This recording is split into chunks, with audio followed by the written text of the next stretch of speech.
What if I point my handgun at someone but don't use it? Never display a handgun to gain leverage in an argument.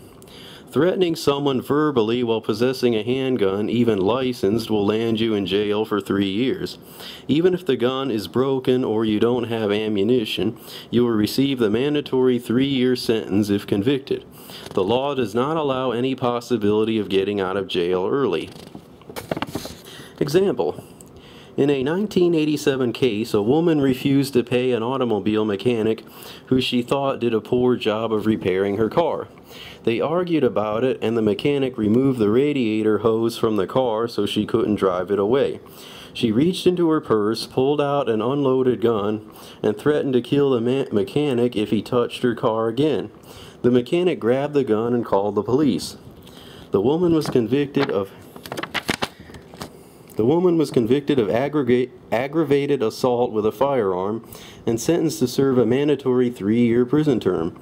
The fact that the gun was not loaded was irrelevant.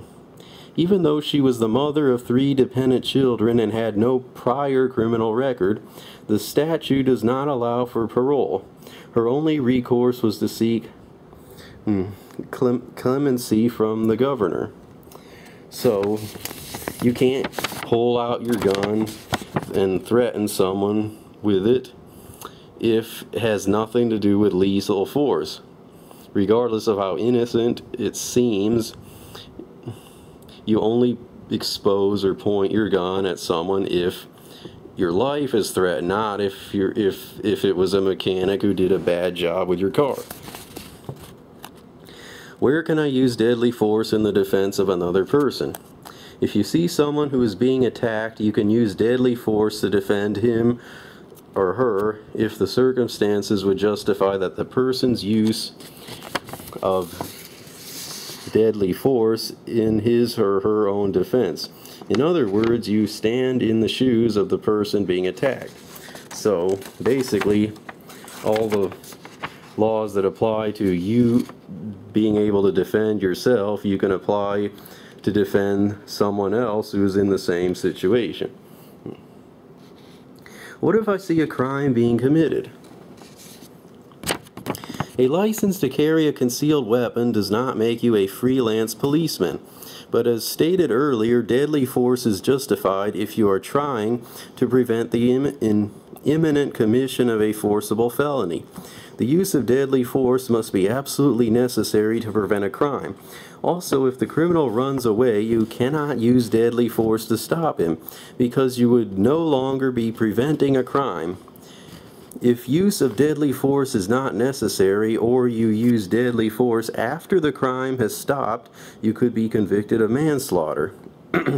So let's say you come into a convenience store and there's someone currently robbing the place or beginning to rob the place. He sticks a gun out at the cashier. You can pull your gun out, point it at the criminal and say, "Put the gun down." However, if you come in and he has finished his robbery and he is running from the scene, you cannot pull out your gun and try to shoot him in his tracks. At that point, you call the cops and let them take over. If I get a license to carry a concealed weapon, can I carry it anywhere? No. To get a license, you must sign an oath that you have read and understand the Jack Hagler Self-Defense Act. That statute lists several places where you may not carry a concealed weapon. You should read subsection 12 for a complete list. But some examples are football, baseball, and basketball games, college or professional, and bars. A cool head and even temper can keep handgun carriers out of trouble. You should never carry a gun into a situation where you might get angry.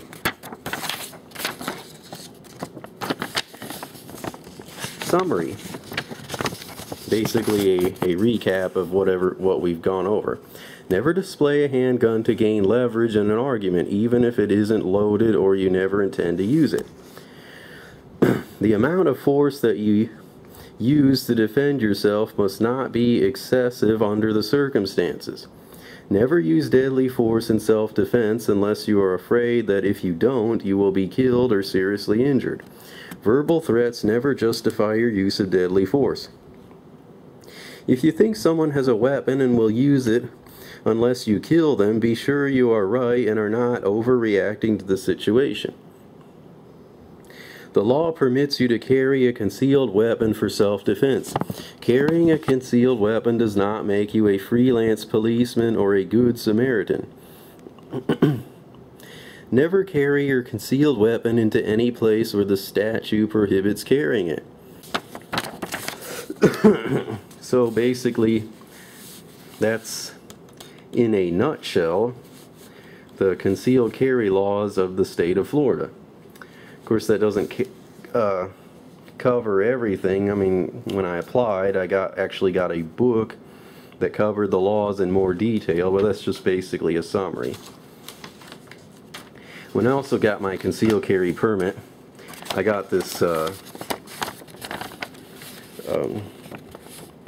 sheet, and it lists all the states that my Florida concealed carry permit actually is valid in. So that's 34 states. Pretty nice. There's these little numbers next to them correspond to certain notes that have like certain statuses, like for instance Colorado 1 and 4. Let's see, 1. While Florida's law allows licensees to carry stun guns, knives, and billy clubs in a concealed fashion, the laws in these states allow for concealed carry of handguns or pistols only, not weapons in general. Florida license holders are prohibited from carrying other types of weapons while in these states. So if I'm a Florida resident with a Florida concealed carry permit and I visit the state of Colorado, it permits me to conceal carry a gun, but it doesn't really permit me to conceal carry a stun gun. Because the law focuses mainly on guns. Okay, number 4 for the state of Colorado. These states will honor the Florida concealed weapons license only if the license holder is a legal resident of the state of Florida. So therefore, if I visit Colorado and I'm currently a resident of Florida, my Florida concealed carry permit applies. However, if I decide to live in Colorado, my Florida concealed carry permit no longer applies. I have to get one in Colorado if I want to conceal carry. Well, I'm not going to cover all the details of all these states, but you get the idea. There's a lot of differences in concealed carry laws from state to state, so you can't just assume, you know, even if you've memorized the ones from one state, you can't just assume you can walk right into another and act the same. You have to understand the laws of each state. Well, that's basically it for summarizing the concealed carry laws in the state of Florida. I hope I didn't bore you out of your mind with that, but I just wanted to provide some information, and you know, maybe for some people who would rather hear someone, even someone who's not a speaker like I am, to read it to them rather than reading it themselves, it might help them in their curiosity if they're living or visiting in Florida. Well, that's about it. This is Jeep Dragon signing off.